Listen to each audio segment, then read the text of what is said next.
Australian families among those caught up in the deadly Hawaiian wildfires forced to evacuate their new home in Maui. As flames ripped through the town of Lahaina, the Smith family fled with nothing but the clothes on their back. Let's bring in Natalie and Matt Smith in Maui now. Guys, thank you so much for being with us on what must have been the toughest of weekends. Can you talk us through what the past few days have been like for you?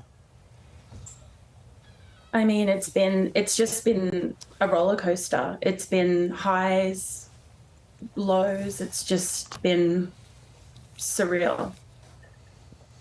This is the thing. I mean, we've all seen the horrific images of the aftermath of these fires, but to have been caught up in the ferocity of it all, you know, it was just spread so quickly. Did you even know what was happening at the time? No, so that morning, you know, I was at home with my two boys. We had just moved into our new condo 3 days earlier, and the power had gone out that morning. I was on an empty tank of petrol, so I had gone into town, into Lahaina, to try to find a gas station where I could fill up, not obviously knowing what was to come later that day.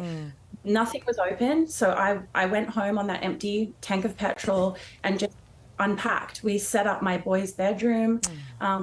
Me and my oldest son, my boys were starting school the next day. We put their bed together, unpacked all of their toys, their books, and just kind of laid low at the house while the winds were picking up. You know, like it was just getting worse and worse. A little bit later on, so around 3 o'clock that afternoon, I started to smell smoke, and I looked out my bedroom window and the fire was just in front of us. I could see smoke. So honestly, at that point, I thought I was overreacting to leave. No one told us to evacuate. There was no warning. We didn't receive any information, but I thought it's best if we just leave. So I told my two boys, I have a 6-year-old, we have a 6-year-old and an 11-year-old, pack a bag. We've got to get out of here. I packed, just grabbed my handbag. Luckily, it had our passports in it. I had bought water that morning because the power was out. I didn't know what was going to happen. Threw the water in, threw my sons in the car.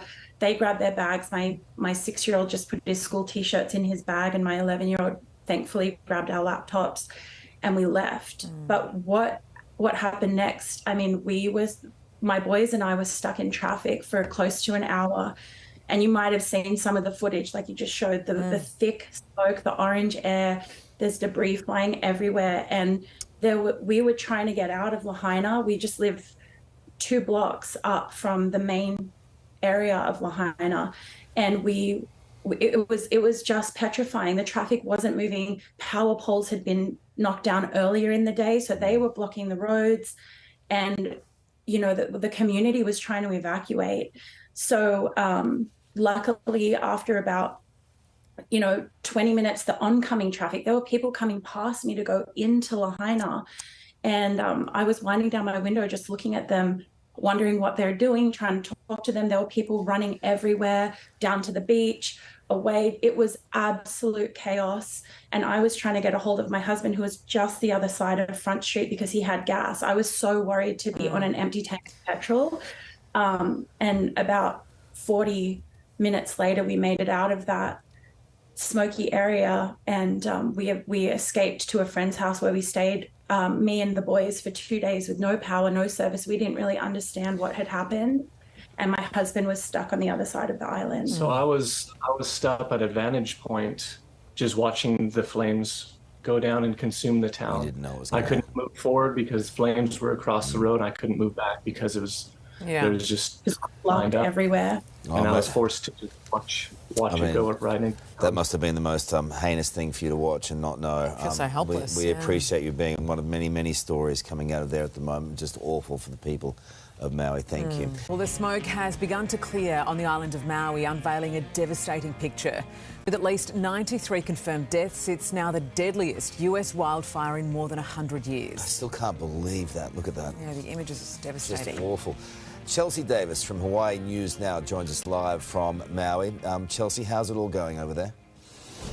Well, aloha, Carl and Sarah. I'm in Wailuku, which is a centralized location. And you can see behind me, this is a massive donation hub, a massive donation center that has been set up. It's also working as a shelter, Red Cross shelter, where displaced families are staying here because they have nowhere else to go. And here in the grassy area, you can see all the donations that have been pouring in from the local community because so many people want to help our loved ones out in West Maui. But a huge challenge logistically is getting all of these supplies over to the west side, what we're calling ground zero, the people who need it the most, because they are still restricting access to the general public. It is still an active investigation.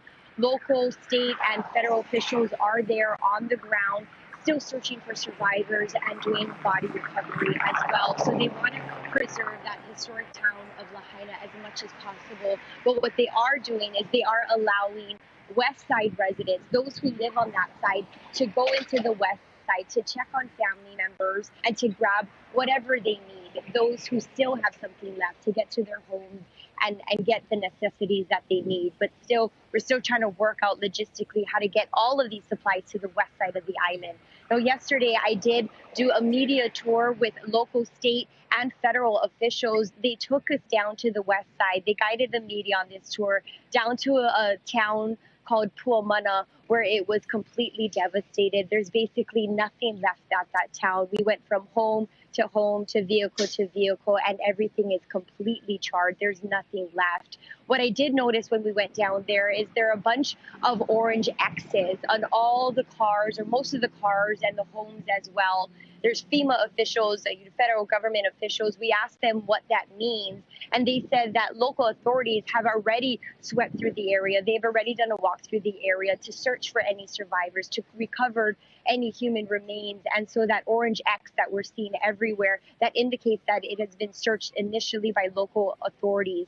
FEMA, however, the federal government here, are going to do a second walkthrough. They're going to do a double check, again, looking for any survivors or just recovering human remains.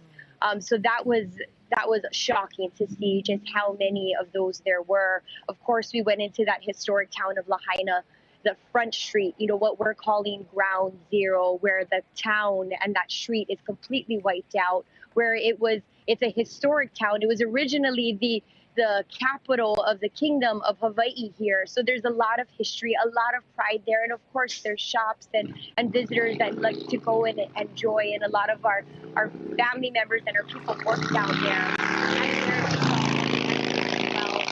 We saw the cadaver dogs down there, and they said they are highly trained. They're still going around and searching for survivors and human remains. And when those dogs bark and make a hit, they have a second dog come and check that out.